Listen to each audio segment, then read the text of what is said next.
Hello everyone, hope you're having a good one. Just wanted to do a quick Q&A to celebrate getting to the big 1k. How dare you? We respect Enki in this household. Have you seen his dance moves? Well, I haven't seen his dance moves, but I've seen Osar's. And in this household, we stan the Yellow Mages. How the hell did the Bookman squad get into Mahab if they do not have the Cube at the Depths? So my headcanon on this one is that the door was already open.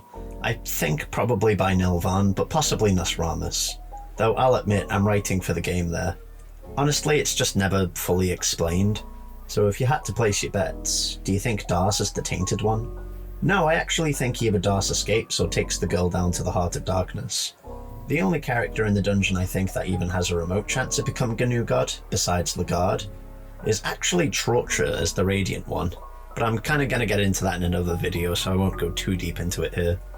I think Darce is a great combination of Farnese and Casket from Berserk. So this one's not really a question, but I did want to talk about it briefly.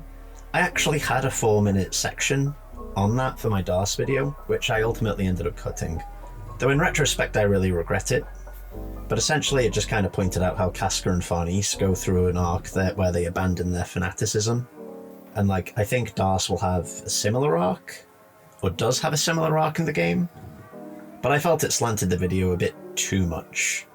Because while I do think Darce leaves the dungeon, it's also fair to explore other possibilities. Although now that I'm thinking about it, I might actually just make a video about the game's references to Berserk and Silent Hill and, etc, etc. But I don't know, I'll see if I have the time for that. Will Ragnarvolder and Kahara kiss? I'm sorry to say, but no.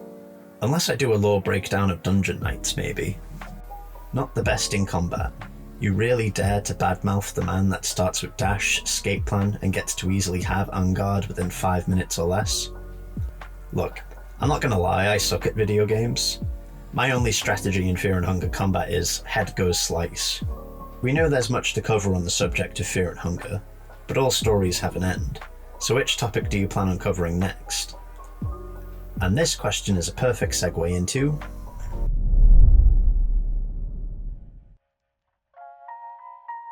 So by the time this video comes out, I'll be working on videos for Ragnarvolder, Le'Garde and Nashra. I'm exploring them both in the same video, a video on the Fellowship and the New Gods, a video on the God of Fear and Hunger, an Old Gods video, and finally a full story video. I'm ultimately aiming to be done with the series by December time, and I'll probably start Tamina videos by March of 2025. I'm currently learning Blender at the minute, and I'm hoping to incorporate 3D assets and models into future Fear and Hunger videos. My ideal lore video would probably be something between the Fallout Storyteller series and Vatya Vidya. That's what I'll be aiming for with the Tamina series.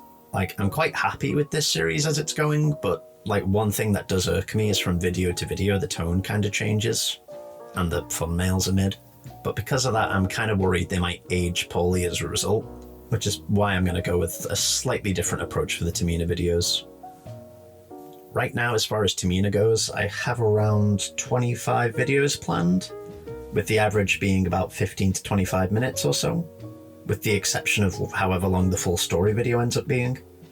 Outside of that, I want to experiment with other videos too. So I guess I'll talk about some upcoming projects.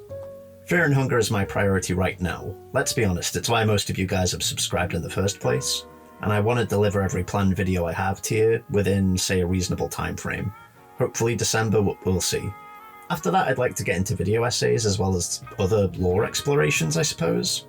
So scripts that are more or less finished include a video on Spider-Man Lotus, a video looking at the main plot of Fallout 3, a video looking at Fallout Amazon. As you can probably tell, I've been a little bit Fallout obsessed this year. A video looking at the Black Swordsman arc, including the Lost Children from Berserk. A video on Hellraiser. A video on The Boys Season 4, fucking yikes, and a bunch of other stuff. At one point I did have a script on Ben Shapiro's Twitter review of Glass Onion written, but I shelved it. Maybe I'll go back to it at some point. Another video idea I've had is a Lovecraft video. The Case of Charles Dexter Ward is, in my opinion, the best Lovecraft story, and Mountains of Madness is the worst. Yeah, and I wouldn't mind doing a video exploring why I think this. That might be fun, but it's probably a long way off. And in terms of lore exploration series, as I said earlier, I'm hoping to start Tamina vids by March 25. But also I'd like to do other things. For example, I'm a really big fan of Game of Thrones. Like, I'm reading Fire and Blood again, and there's a lot of weirdness in it that I'd like to do videos on. Though it wouldn't really be structured like the Fear and Hunger videos. It would be a bit more scatterbrained. I'd also love to do a video on George R.R. Martin's influence on Elden Ring at some point. I did play around with the idea of an Elden Ring series, but I'm not dead set on it at the minute. And honestly, the Elden Ring fandom can be a little much for my taste sometimes. Like, in comparison, the Funga fandom is chill as fuck. Plus, Elden Ring is, like, thoroughly trod ground at this point. I mean, Dragon Age might be a shout. Like, for some reason I know an unreasonable amount about what happens in those games, but I don't know. Because of life and work commitments at the minute, I'm not as free to do YouTube as I'd like to be. I think when the Funga stuff is done, when the Fear and Hunger stuff is done, I'll probably start deciding my next projects via a poll. I aim to put out 2 videos a month at about 20 to 30 minutes or so. So 40 minutes to an hour of content a month. I might also start streaming at some point in the future, though I haven't really settled on that yet, admittedly. And in terms of setup at the minute, I'm currently in a life situation where I can't have the best audio quality all the time. I've got a lot of thin walls and snoring dogs. I'm hoping that'll change at some point in the next few months, but apologies for the less than adequate quality in the meantime. And I guess that's the video. Thanks for everyone for watching and interacting with the videos. 1K is kind of mad to me. I honestly didn't think my weird, thematically disconnected channel would ever gain any traction, so I'm kind of stoked. Hopefully we'll have another one at 10K. In the meantime, stay beautiful and peace.